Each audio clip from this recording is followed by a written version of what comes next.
काही बहिणींनी मला सांगितलं त्यांचे पैसे यायचे आहेत, काळजी करू नका, आठवड्याभरात येतील.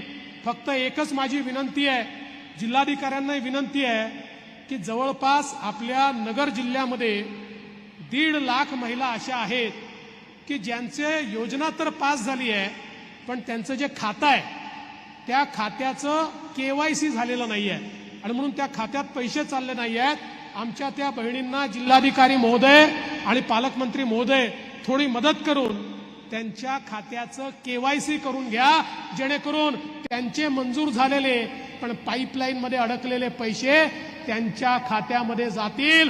बहिणींनो, काळजी करू नका, एकही बहीण आम्ही अशी राहू देणार नाही की जिच्या खात्यामध्ये दिवाळीची ओवाळणी जाणार नाही. आमच्या प्रत्येक बहिणीपर्यंत हे पोचवण्याचं काम आम्ही करणार आहोत.